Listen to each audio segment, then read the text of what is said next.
ಗಜಮುಖದವಗೆ ಗಣಪತಿ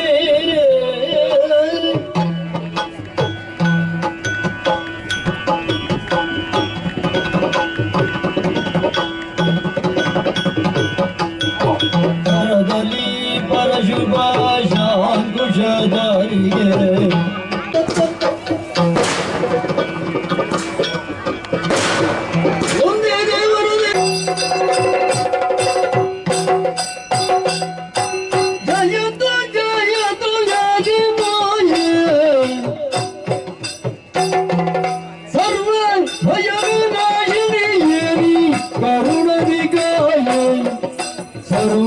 भय विनाशिनी करुणधिकाय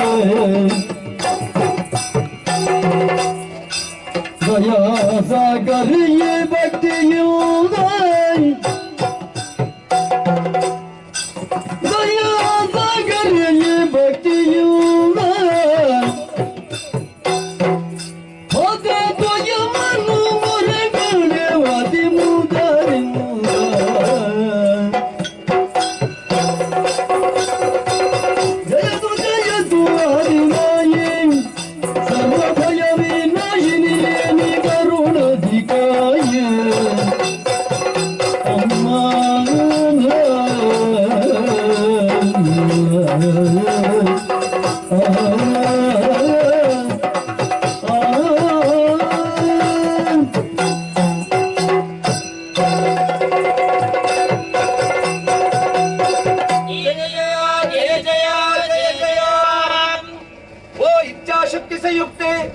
ನಿನ್ನ ಪವಿತ್ರವಾದಂತಹ ಪದಪದ್ಮಗಳಿಗೆ ವಂದಿಸಿಕೊಂಡಿದ್ದೇವಮ್ಮ. ಒಮ್ಮೆ ನಮ್ಮನೆ ನಮ್ಮ ಸೃಷ್ಟಿಯಾಯಿತು. ಕಣ್ತೆರೆದು ನೋಡಿದಾಗ ಸುತ್ತಲೂ ಕತ್ತಲೆ ಆವರಿಸಿತ್ತು. ಜಲವೆನ್ನುವುದು ಕಾಣಿಸಿತು ತಾಯಿ. ಮುಂದೆ ನಮಗೇನೆನ್ನುವುದು ಅರ್ಥವಾಗಲಿಲ್ಲವಮ್ಮ. ನಮ್ಮ ಸೃಷ್ಟಿಗೆ ಕಾರಣರಾರು ಎನ್ನುವಂತಹ ಪ್ರಶ್ನೆಯನ್ನು ಹುಡುಕುವಂತಹ ಆ ಒಂದು ನಿರೀಕ್ಷೆಯನ್ನಿತ್ತುಕೊಂಡು ಅದೆಷ್ಟೋ ಹೊತ್ತು ಓಡಾಡಿದೆವು, ಕೂಗಿದೆವು, ಕರೆದೆವಮ್ಮ. ಆ ಕಾಲಕ್ಕೆ ಓಂಕಾರದ ನಿನಾದವೊಂದು ಕಿವಿಗಪ್ಪಳಿಸಿತು ತಾಯಿ. ಅದನ್ನೇ ಮೂಲ ಮಂತ್ರವನ್ನಾಗಿಸಿಕೊಂಡು ಅದೆಷ್ಟೋ ಕಾಲ ಭಜಿಸಿದಂತಹ ಕಾಲಕ್ಕೆ ದಿವ್ಯ ಮಂಗಳಕರವಾದಂತಹ ರೂಪವೊಂದು ನಮ್ಮ ಕಣ್ಣಿಗೆ ಗೋಚರಕ್ಕೆ ಬಂತು. ನಮ್ಮ ಸೃಷ್ಟಿಗೆ ಕಾರಣೀಕರ್ತಳು ನೀನೇ ಎನ್ನುವುದನ್ನು ತಿಳಿದುಕೊಳ್ಳುವುದಕ್ಕೆ ನೀ ಕೊಟ್ಟಂತಹ ಜ್ಞಾನದಿಂದ ಅರಿವಾಯಿತು ತಾಯಿ. ಹಾಗಿದ್ರೆ ನಮ್ಮ ಸೃಷ್ಟಿಗೆ ಯಾವುದೋ ಒಂದು ಕಾರಣವೆನ್ನುವುದು ಇರಬೇಕು.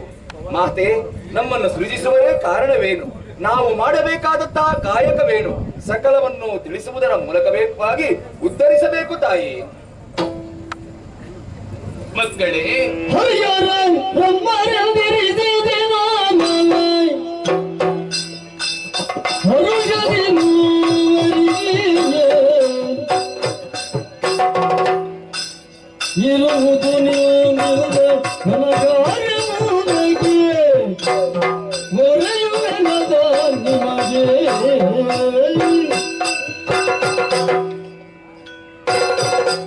ತುಂಬಿದ ಅಂಬುದಿ ಮೇಲೆ ದಿಕ್ಕು ಕಾಣದೆ ಕಣ್ಣೀರು ಸುರಿಸುತ್ತಿರುವಂತಹ ನನ್ನ ಮುತ್ತು ಮಕ್ಕಳೇ, ಏಳಿರಿ, ಎದ್ದೇಳಿರಿ, ಧೈರ್ಯಸ್ಥರಾಗಿರಿ. ಆದಿ ಮಧ್ಯ ಅಂತ್ಯ ರಹಿತಳುವಂತಹ ನಾನೇ ನಿಮ್ಮ ಜನನಿ. ಅಜ್ಞಾನದಿಂದ ತಂಗಿಟ್ಟಂತಹ ನಿಮಗೆ ಇದು ಸುಜ್ಞಾನದ ಬೆಳಕನ್ನು ಅನುಗ್ರಹಿಸಿದ್ದೇನೆ. ಮಕ್ಕಳೇ, ಲೋಕಮುಖ ನಿಮ್ಮನ್ನು ಗುರುತಿಸುವುದಕ್ಕಾಗಿ ಒಂದೊಂದು ಹೆಸರನ್ನು ಇರಿಸುವಳಿದ್ದೇನೆ. ರಕ್ತಛಾಯಿಯನ್ನು ಒಪ್ಪುವಂತಹ ನೀನೇ ಬ್ರಹ್ಮ. ನೀಲವರ್ಣದಿಂದ ಕಂಗೊಳಿಸುತ್ತಿರುವ ನೀನೇ ವಿಷ್ಣು. ಧನ್ಯರಾದ ತಾಯಿ. ಸ್ಫಟಿಕ ಸದೃಶನಾದ ತ್ರಿನೇತ್ರಧಾರಿಯಂತಹ ನೀನೇ ಮಹೇಶ್ವರ. ಮಕ್ಕಳೇ, ನಿಮ್ಮ ಸೃಷ್ಟಿಗೆ ಬಲವಾದಂತಹ ಉದ್ದೇಶ ಒಂದುಂಟು. ಹೋದ ಕಲ್ಪದಿ ಲಯವಾದ ಪ್ರಪಂಚವನ್ನು ಪುನರ್ಪಿ ಸೃಷ್ಟಿಸಿ ಪಾಲಿಸಿ ಲಯಗೊಳಿಸುವರೆ ನಿಮ್ಮ ಸೃಷ್ಟಿಯಾಯಿತು. ಅದಕ್ಕಾಗಿ ನಿಮಗೆ ಇರುವುದಕ್ಕೆ ಕ್ಷೇತ್ರ, ಮಾಡುವುದಕ್ಕೆ ಉದ್ಯೋಗ, ಒಂದೊಂದು ಗುಣವನ್ನು ಅನುಗ್ರಹಿಸುತ್ತದೆ. ಕಷ್ಟಗಾಲದೊಳೆಲ್ಲ ಇಷ್ಟೇ ಬರೆಸಲು ಜೀವನನಿಗೆ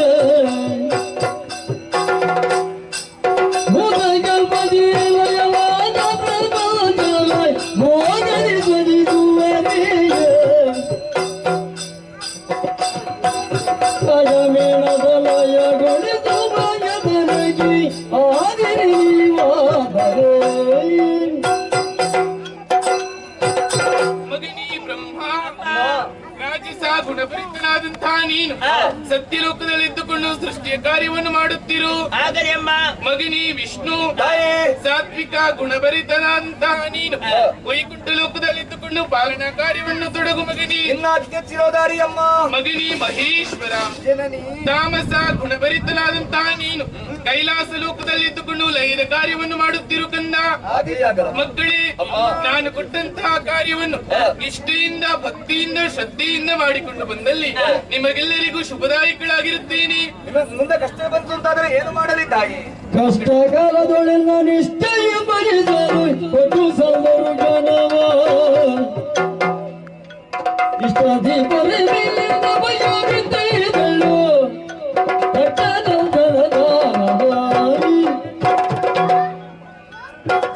ಮಕ್ಕಳೇ, ನಾನು ಕೊಟ್ಟಂತಹ ಕಾರ್ಯದಿಂದ ದುಷ್ಟರಿಂದ ಕಷ್ಟ ಒದಗಿ ಬಂದಿತ್ತು ಎಂದಾದರೆ ತ್ರಿಮೂರ್ತಿಗಳಾದಂತಹ ನೀವು ನನ್ನನ್ನು ಭಕ್ತಿಯಿಂದ ಪ್ರಾರ್ಥಿಸಿಕೊಳ್ಳಿ. ಪ್ರತ್ಯಕ್ಷಾಯ ಪರೋಕ್ಷವಾಗಿ ಬಂದು ನಿಮ್ಮ ಕಷ್ಟವನ್ನು ನಿವಾರಿಸಿಕೊಡುತ್ತೇನೆ. ಇದು ಅದೃಶ್ಯನಾಗುತ್ತೇನೆ, ಅದೃಶ್ಯನಾಗುತ್ತೇನೆ, ಅದೃಶ್ಯನಾಗುತ್ತೇನೆ.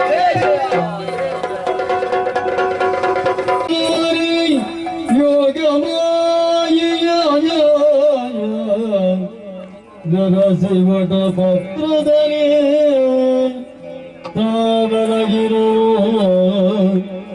ನಿದ್ರೆಯೊಳಗೆ ಕಾಲ್ಬೆರಳಿರಿಸಿ ಬಾಯೊಳಗೆ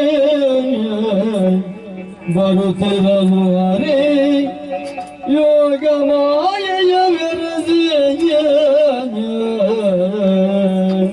ಹರಿಯೋ ಸೃಷ್ಟಿಯಾಯಿತು. ಕಣ್ತೆರೆದು ನೋಡಿದಾಗ ಸುತ್ತವೂ ಜಲವೇ ತುಂಬಿತ್ತು. ಮುಂದೆ ಏನು, ಹೇಗೆ, ಯಾರು ನಾವು ಇದಾವುದು ತಿಳಿಯದೇ ಇರುವಂತಹ ಕಾಲಕ್ಕೆ ದಿವ್ಯ ಮಂಗಳಕರವಾದಂತಹ ರೂಪವೊಂದು ನಮ್ಮ ಕಣ್ಣಿಗೆ ಗೋಚರಕ್ಕೆ ಬಂತು.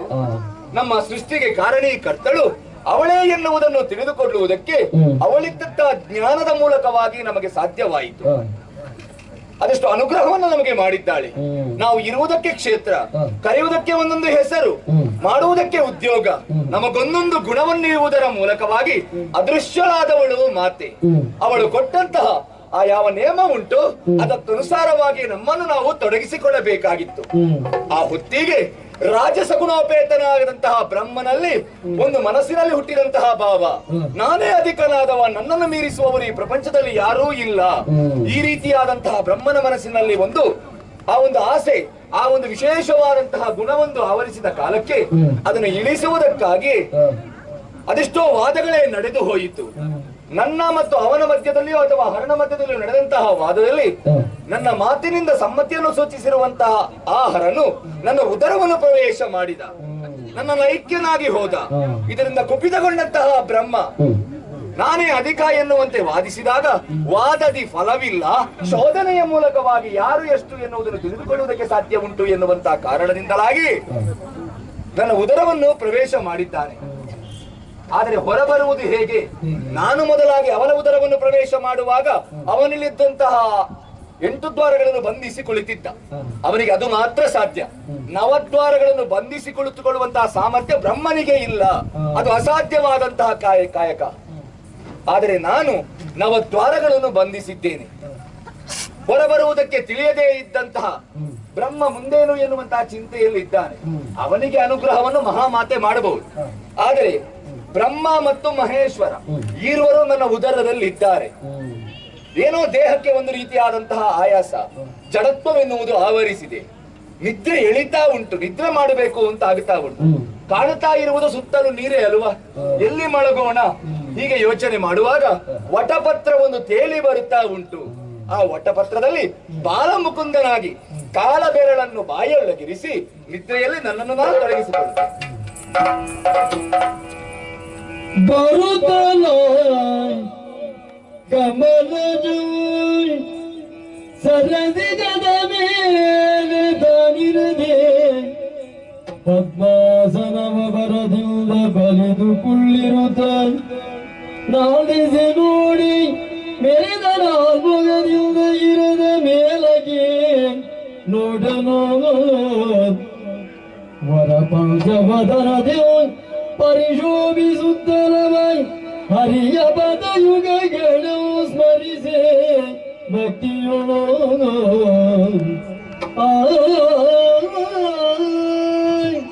ಹರಿಯ ಉದರಲ್ಲಿ ನೋಡಿದಂತಹ ಸಮಸ್ತ ವಿಚಾರವನ್ನು ಹರಿಯಲ್ಲಿ ಹೇಳೋಣ ಅಂತ ಬಂದರೆ ಹರಿಯು ಬಾಲಮುಕುಂದನಾಗಿ ಕಾಲ ಹೆಬ್ಬೆರಳನ್ನು ಜೀವಿಸುತ್ತ ಆಲದೆಲೆ ಎಳೆ ಬಡಿಸಿಕೊಂಡಿದ್ದಾನೆ. ಆತನ ಭೀ ಕಮಲದ ನಾಳದಲ್ಲಿ ಹೊರಬಂದಂತಹ ಕಮಲದಲ್ಲಿ ಪದ್ಮಾಸನವನ್ನು ಬಳಿದು ನಾನು ಕುಳಿತುಕೊಂಡಿದ್ದೇನೆ. ಎಡಬದಿ ನೋಡಿದರೆ ಎಡಬದಿಯಲ್ಲೊಂದು ಮುಖ, ಬಲಬದಿ ನೋಡಿದರೆ ಬಲಬದಿಯಲ್ಲೊಂದು ಮುಖ, ಮೇಲಕ್ಕೆ ನೋಡಿದರೆ ಮೇಲ್ಬದಿಯಲ್ಲಿ ಮುಖ. ಪಂಚಮುಖ ಬ್ರಹ್ಮನಾಗಿದ್ದೇನೆ. 4 ಮುಖದಲ್ಲಿ 4 ವೇದಗಳು ಹೊರಸೂಸುತ್ತಾ ಉಂಟು. ಏನೇ ಆಗಲಿ ಹರಿಗೆ ಎಚ್ಚರವಾಗುವ ತನಕ ಆತನನ್ನೇ ಧ್ಯಾನಿಸುತ್ತಾ ಕುಳಿತುಕೊಳ್ಳುತ್ತೇನಂತೀ.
ಕತ್ತೆತ್ತು ಕಣ್ಣಾಡಿಸಿ ನೋಡಿದರು.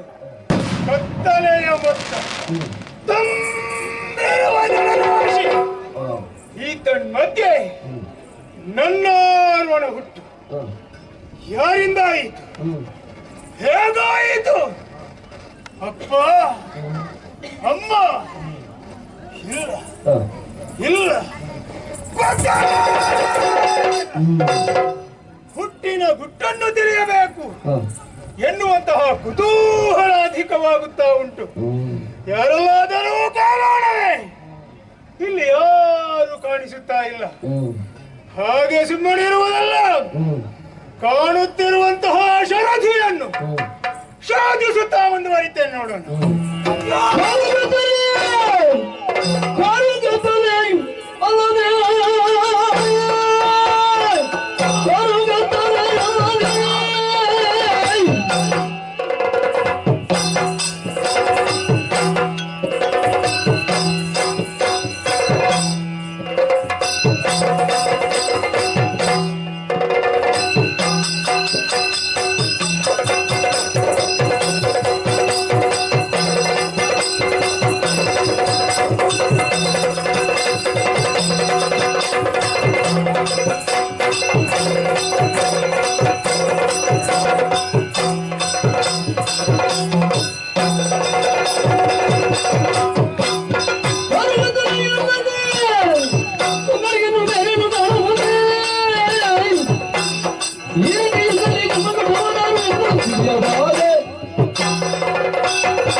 ಎತ್ತ ನೋಡಿದರು ಕಾರು ಗೊತ್ತರಲ್ಲದೆ ಇನ್ನೇನು ನನಗೆ ಕಾಣಿಸುವುದಿಲ್ಲ.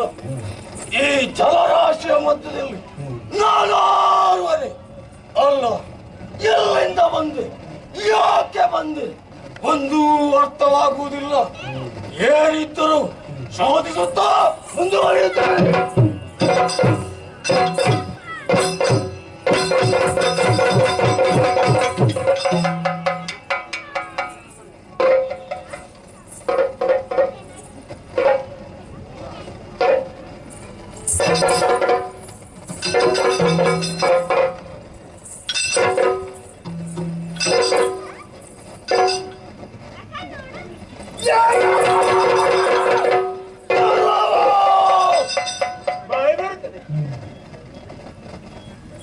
ನನ್ನ ಅಪ್ಪ ನೀನು, ನನ್ನಪ್ಪ ನೀನು, ನನ್ನನ್ನು ಹುಟ್ಟಿಸಿದ್ದು ನೀನು, ನನ್ನನ್ನು ಹುಟ್ಟಿಸಿದ್ದು ನೀನು. ಇದು ಎರಡು ಒಂದೇ ಅಲ್ಲ. ಎರಡು ಒಂದೇ. ನೀನು ಯಾರು ಅಂತ ನಿನಗೆ ಗೊತ್ತಿಲ್ಲ, ನನಗೆ ಗೊತ್ತಿಲ್ಲ. ನಾನು ಯಾರು ಅಂತ ನನಗೆ ಮೊದಲೇ ಗೊತ್ತಿಲ್ಲ. ಇಬ್ಬರ ಸ್ಥಿತಿಯೂ ಒಂದೇ ಆಗಿದೆ. ಹಾಗಾದರೆ ಅನಿರೀಕ್ಷಿತವಾಗಿ ನಾವೇನೋ ಜೊತೆಯಾಗಿದ್ದೇವೆ. ಇನ್ನು ಮುಂದೆಯೂ ಕೂಡ ನಾವು ಜೊತೆಯಾಗೇ ಇರಬೇಕು ಅಂತಾದ್ರೆ ಒಂದು ಕೆಲಸ ಮಾಡಿ. ಏನು? ನಮ್ಮೊಳಗೆ ಒಂದು ಸಂಬಂಧ ಎನ್ನುವುದನ್ನು ನಾವು ಇಟ್ಟುಕೊಳ್ಬೇಕು. ಸಂಬಂಧ? ಹೌದು. ಹೇಗೆ ಹೇಗೆ ಹೇಗೆ ಹೇಗೆ ಹೇಗೆ ಹೇಗೆ ಯಾರಲ್ಲಿ ಕೇಳುದು? ಹೇಗೆ? ನಾನು ನಿನ್ನ ಹತ್ರ ಕೇಳುದು, ನೀನು ನನ್ನ ಹತ್ರ ಕೇಳುದು. ಬೇರೆ ಯಾರು ಇಲ್ಲಲ್ಲ ಇಲ್ಲಿ? ಕೇಳಲಿಕ್ಕೆ ಇಲ್ಲಿ ಯಾರು ಇಲ್ಲ. ನಮ್ಮಿಬ್ಬರನ್ನು ಬಿಟ್ರೆ ನೀರು ಮಾತ್ರ. ನೀರು, ಬೇರೆ ಏನಿಲ್ಲ.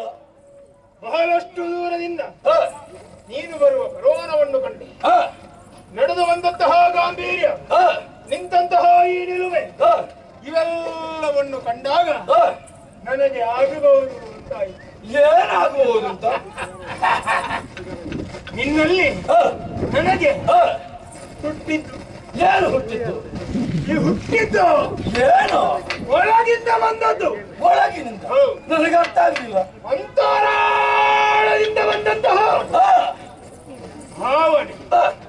ಯಾವ ರೀತಿಯದ್ದು? ಅದನ್ನೇ ಪ್ರೀತಿ ಅಂತ ಹೇಳುತ್ತಾರೆ. ಓಹೋ, ಅದು ನಿನ್ನ ಮೇಲೆ ನನಗೆ ಹುಟ್ಟಿತ್ತು. ನನ್ನ ಮೇಲೆ ನಿನಗೆ ಪ್ರೀತಿ? ಆದ್ದರಿಂದ ನಿನ್ನನ್ನು ಸರಿಯಾಗಿ ನೋಡಿದೆ. ಹೇಗಿದ್ದೆ? ನೀನು ನನ್ನಷ್ಟಕ್ಕಿಲ್ಲ, ಆಯ್ತಾ? ಇಲ್ಲ, ಸ್ವಲ್ಪ ಸ್ವಲ್ಪ ಸ್ವಲ್ಪ ಗಿಟ್ಟಾಗಿದ್ದೇನೆ. ಆದ್ದರಿಂದ ನೀನು ನನಗೆ ತಮ್ಮ. ತಮ್ಮ? ತಮ್ಮ. ಓಹೋ, ನಿನ್ನನ್ನು ನೋಡುವಾಗ ನನಗಿಂತ ಸ್ವಲ್ಪ ಉದ್ದ ಇದ್ದೀನಿ. ಹೌದು ನನಗೂ ಒಂದು ರೀತಿಯ ಮಮಕಾರ ಹುಟ್ಟುತ್ತಾ ಉಂಟು. ನಿನಗೂ ಹುಟ್ಟಿತ ಮತ್ತೆ ನಿನ್ನನ್ನು ನೋಡುವಾಗ ಆದ ಕಾರಣ ನೀನು ನನಗೆ ಅಣ್ಣ. ನನ್ನಲ್ಲಿ ನಿನಗೆ ಗೌರವ ಭಾವ ಹುಟ್ಟಿದ್ದರಿಂದ ನಾನು ನಿನಗೆ ಅಣ್ಣ ಆಗಬಹುದು. ಹೀಗೆ ಎಲ್ಲರೂ ಕರೀಲಿಕ್ಕೆ ಶುರು ಮಾಡ್ತಾರೆ. ಹೌದು. ಹೇಗೆ? ನಾವು ಹೋಗುವಾಗ ಅಂತಮ್ಮ ಅಂತಮ್ಮ ಅಂತಮ್ಮಲ್ವಾ, ಅಣ್ಣ ತಮ್ಮ. ಅಣ್ಣ ತಮ್ಮಂದಿರು ಹಾಗಾಗಬಾರ್ದು.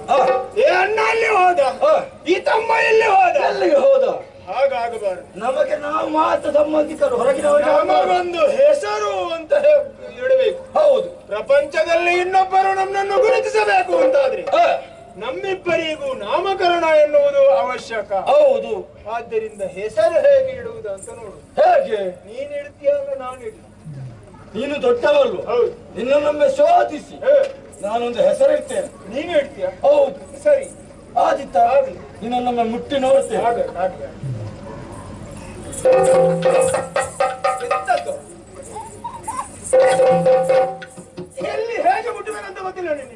ಮೆಲ್ಲ ಕೈ ಹಾಕಿದರೆ ಒಳಗೆ ಹೋಗ್ತದೆ. ಅಷ್ಟು ಮೃದು ಮೃದು ಮೃದು.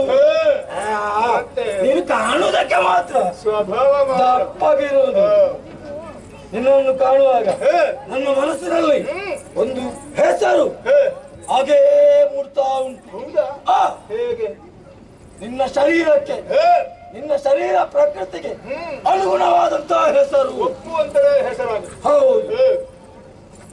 ಮೃದು ಮೃದು ನೀನಿತ್ತು, ಆದ ಕಾರಣ ನೀನು ಮಧು, ನಾನು ಮಧು.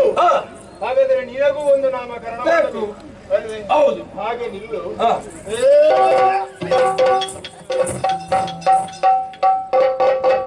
ಏನಾಯ್ತು? ಏನಿಲ್ಲ, ಅದು ಸರಿಯಾಗ್ಲಿಲ್ಲ. ಜಾಗ ತಪ್ಪಿದ್ರೆ ಹಾಗೆ ಆಗುದು. ನೋಡುವ ಇನ್ನು ಈಗ ನಿಲ್ಲು.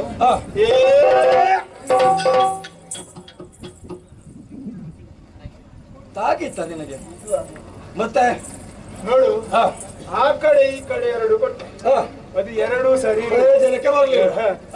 ಈಗ ಹೋಗಬೇಕಾದ ಒಂದು ಕಡೆ ಇದೆ, ಅದೇ ಮಧ್ಯಪ್ರದೇಶ. ಮಧ್ಯಪ್ರದೇಶಕ್ಕೆ ಹೌದು. ಹೇಗೆ ಹೋಗುದು? ನೋಡು, ಅಲ್ಲಿ ಮಧ್ಯಭಾಗ. ಮಧ್ಯಭಾಗ. ಹಾಗೆ ನಿಲ್ಲು.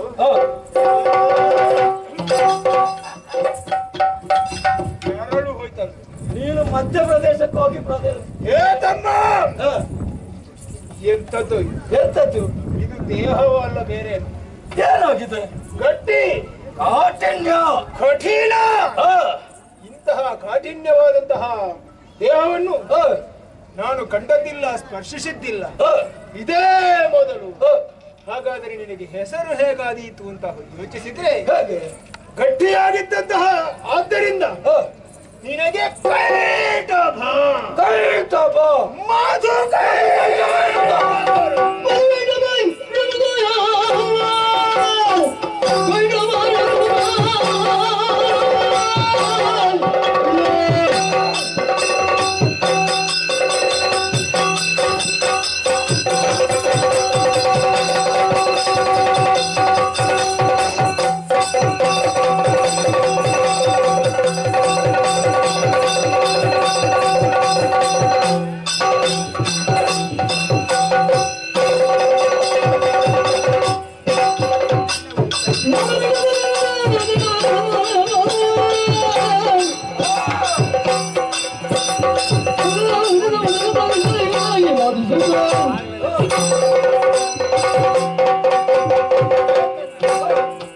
ಪ್ರಪಂಚದಲ್ಲಿ ನಮ್ಮನ್ನು ಗುರುತಿಸಿಕೊಳ್ಳಬೇಕು ಅಂತಾದ್ರೆ ನಮಗೊಂದು ನಾವು ಹೆಸರನ್ನು ಏನೋ ಇಟ್ಟುಕೊಂಡೆವು. ಹೌದು. ಅಣ್ಣ ತಮ್ಮಂದಿರು, ಧೀರ ಮಧು ಕೈಟವರು ನಾವೇ ಅಲ್ವೇ? ಹೌದು. ಈ ಹೆಸರನ್ನಿಟ್ಟುಕೊಂಡ್ರೆ ಹೊಟ್ಟೆ ತುಂಬುತ್ತದ ಕೇಳು. ಅದಾಗು ಆಗುದಿಲ್ಲ. ಸ್ವಲ್ಪ ಹೀಗೆ ಬಗ್ಗು ಕೇಳು, ಸರಿಯಾಗಿ ಕೇಳ್ತಾ ಉಂಟಲ್ಲ. ಚೂರು ಚೂರು. ಹೌದು. ಇದರ ಈ ಹಾಡು ನಿಲ್ಲಬೇಕು ಅಂತಾದ್ರೆ ಇಲ್ಲಿಗೆ ಏನಾದ್ರೂ ಬೀಳ್ಬೇಕು, ಹೋಗ್ಬೇಕು. ಇಂತಹ ಸ್ವರ ನೀನು ಕೇಳಿದ್ದಿ? ಇದುವರೆಗೆ ಕೇಳಲಿಲ್ಲ ಅಲ್ವಾ? ಗಾನಕ್ಕೋಗಿದೆ. ಗಾನಕ್ಕೋಗಿದೆ. ಹೌದು. ಹೊತ್ತು ಮೀರಿದ್ರೆ ಮತ್ತೆ ಅದು ಅಪಶ್ರುತಿ ಆಗ್ತದೆ. ಹಾಗೆ ಸ್ವರ ಹಾಗಾಗಬಾರದು. ನಮ್ಮದು ಹೊತ್ತಿನ ಒಳಗೆ ಮುಗಿಬೇಕು. ಅದಕ್ಕಾಗಿ ಯೋಚಿಸಬೇಡ. ಇದಕ್ಕೆ ಒಂದು ಪರಿಹಾರವನ್ನು ಹುಡುಕು.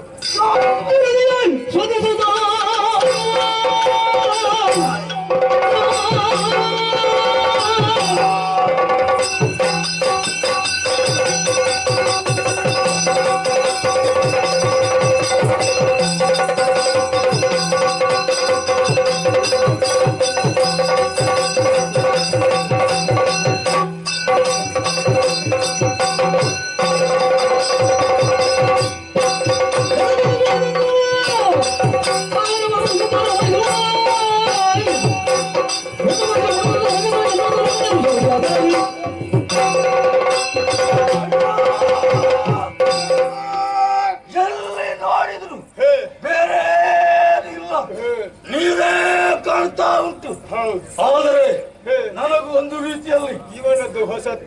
ಏನು, ನಾವು ಬಂದು ನೋಡಿದ್ದೇ ನೀರನ್ನು. ಹೌದು, ಇದು ನೀರನ್ನೇ ನೋಡು ಅಂತ ಹೇಳಿದ್ರು. ಮತ್ತೆ ಇನ್ನೆಂತದುಂಟ ಇಲ್ಲಿ ನೋಡ್ಲಿಕ್ಕೆ? ಏನಾದ್ರೂ ಇರಬಹುದು. ಹೇಗೆ ಕಾಣುವಂತ ಈ ಜಲರಾಶಿಯನ್ನು ಒಮ್ಮೆ ಪಡಿತ ಆವಾಗ ಅದರಲ್ಲಿ ಏನಾದ್ರೂ ಪ್ರಾಣಿಗಳಿದ್ರೆ, ಜೀವಿಗಳಿದ್ರೆ ನಮ್ಮ ಪಡಿತಕ್ಕೆ ಅದು ಮೇಲೆದ್ದು ಬರ್ತದೆ. ನನ್ನ ತಮ್ಮನಿಗೆ ತಲೆ ಉಂಟು ಅಂತ ಗೊತ್ತಾಯ್ತು. ಕಾಲ ಇಲ್ಲ, ನಾವು ಪಡಿದಂತ ರಾಮನಕ್ಕೆ ಒಂದೊಂದೇ ಇದ್ದಂತಹ ಪ್ರಾಣಿಗಳು ಎದ್ದು ಬರುತ್ತದೆ. ಹೌದು, ಆವಾಗಲೇ ಹೇಳಿ ಅದನ್ನು ತಿಂಬ.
ತಮ್ಮ ಯಾತ ತಮ್ಮ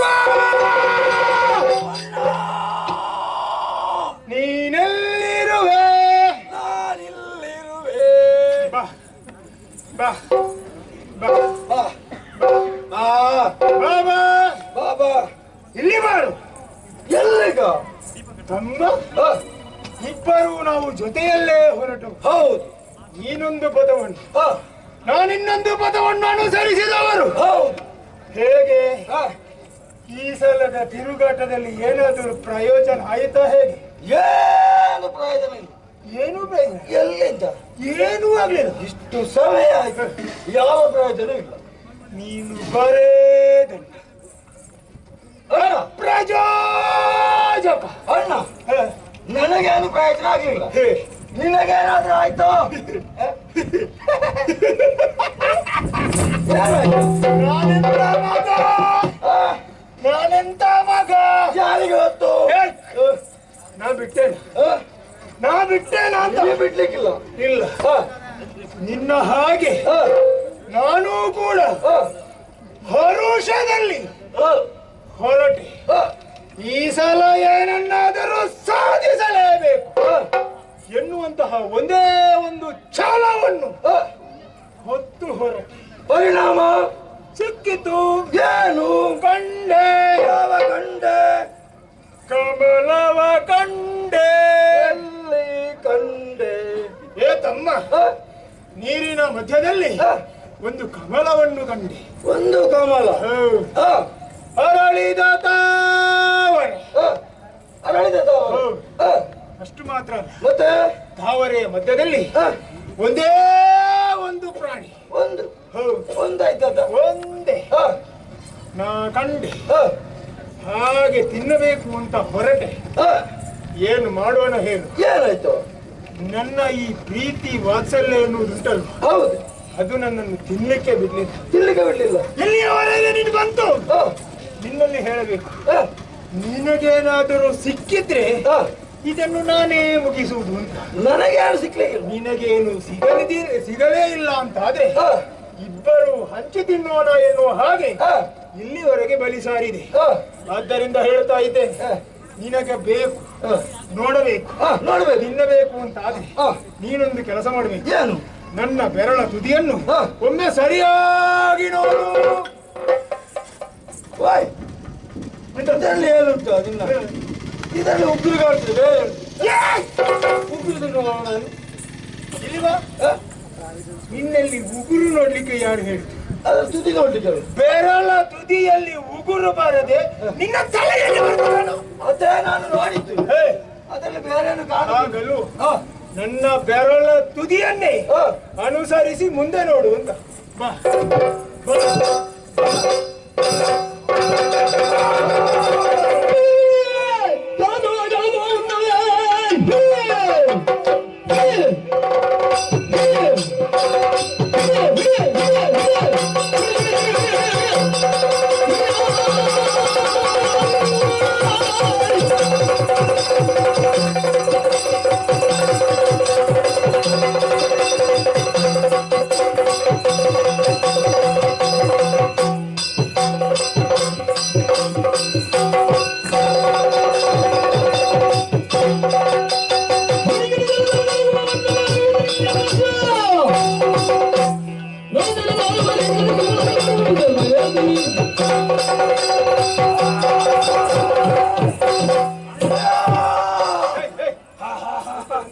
ನೀನು ಅವಸರ ಮಾಡಿ ಈ ಒಂದಕ್ಕೊಂದು ಮಾಡ್ತಾರೆ. ಮತ್ತೆ ಹೇಳು, ನಾನು ನೋಡಿದೆ. ನೀನು ನೋಡಿದ್ಯಾ? ನಾನು ಕಂಡೆ. ನೀನು ಕಂಡೆ. ಹಾಗಾದ್ರೆ ತಡ ಮಾಡುವುದು ಬೇಡ. ಆ ಕಡೆಯಿಂದ ನೀನು ಆ ಪ್ರಾಣಿ ತಪ್ಪಿ ಹೋಗುವುದು. ಅದಕ್ಕಿಂತ ಮೊದಲು ಅದನ್ನು piಡಿಬೇಕು. ಭಯದಿಂದ ನಡುಗುತ್ತಾ ಉಂಟು. ಹೌದು, ಈಗಲೋ ಬಲ್ಲಿ ನೀರಿನಲ್ಲಿ ಸೇರಿಕೊಳ್ಳುವಂತಹ ಉದ್ದಟತನವನ್ನು ಬೆರೆಸುತ್ತಾ ಉಂಟು. ಇದನ್ನು ನೀರಿನಲ್ಲಿ ಮುಳುಗಿಸ್ಬೇಕು. ಮುಳುಗಿಸ್ಬೇಕು. ಮುಳುಗಿಸಿ ಆಮೇಲೆ ತಿನ್ನಬೇಕು. ತಿನ್ನಬೇಕು. ಸರಿ,